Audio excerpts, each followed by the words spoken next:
So, what is Biomutant in a nutshell? Biomutant is an open-world, post-apocalyptic kung fu fable.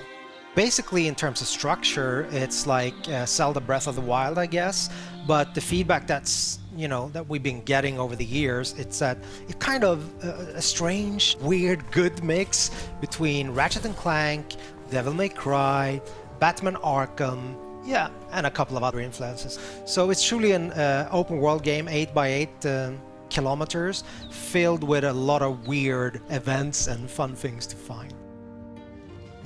I think the primary thing that we worked a lot with is the control that the player have over the character customization.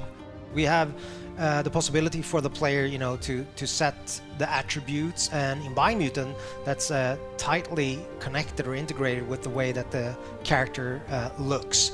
But the player is like completely free to morph their own breed, we call it a breed, but mammal, if you will. And eventually, people have a lot of assumptions on what kind of animal this is. But for me, and I guess the team, we have allowed the player to make what I call, more like a Muppet.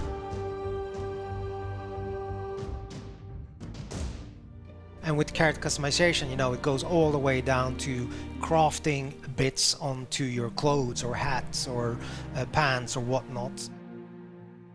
I guess the most important thing is the arsenal or the weapons. I mean, it's an action role-playing game, right? So we're focusing on the action parts of, the role-playing aspect. Each part that you can find for weapons and gear also comes with like a material, a quality aspect, so they can be more damaged or of a higher quality material. Just mentioning that you don't have to repair, but you can actually upgrade things that are broken, but they will never diminish in terms of their material qualities, like in Zelda, for example. We don't do that. In the game, you have 6 different tribes, so they're all composed of, a leader, a Sifu, if you will, that have mastered a specific Wang Fu combat style and trained his disciples in that. So these tribes are now in conflict.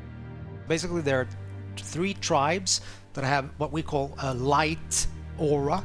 So basically a good karma, if you will, if you want to paint it black and white. And there are 3 tribes that have like a dark aura. Eventually, at the start of the game, you will find that you have to choose an ally, so one of these 6 tribes. As you move along or go further into the game, you're free at any time to change your allegiance. But at the start of the game, you choose one of these 2 tribes. And basically, at that point, the state of the world is represented by a huge tree that's at the heart of the 8x8 kilometer open world. So it's a representation of the world either going under or the world surviving. So this is all tied to the tree of life.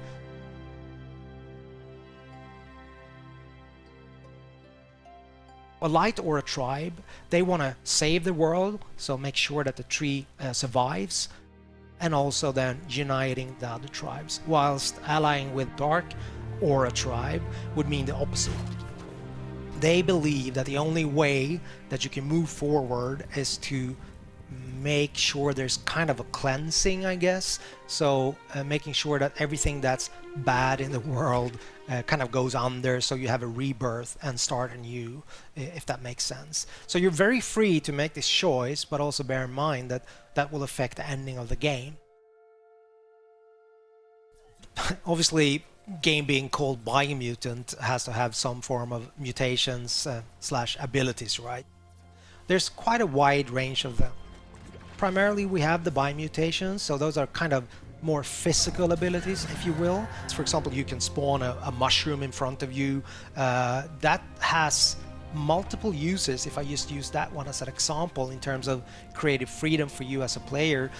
Combining this jumping up on the mushroom with, let's say, just electricity shooting out from your fingers, like the Emperor in Star Wars, or once the character is airborne, like your enemy, just going up there, unleashing some other kind of strange abilities. I don't want to go into all of them.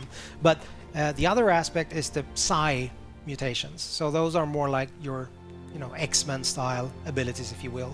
Like, for example, levitate, which again can give you both exploration opportunities, but also then you can use it in combat in conjunction with other abilities, and obviously ranged combat. So that will give you an advantage, I guess. You're wanting to keep on exploring the world because you're wondering what's going to be, you know, around the next corner. And I guess the hope that we have as a group, as a team, is that that's going to be the unifying factor in terms of people playing the game and giving us feedback, that it's notable that the game has a soul or a vibe that is a little bit unique and special. That's my highest hope for the game, I guess.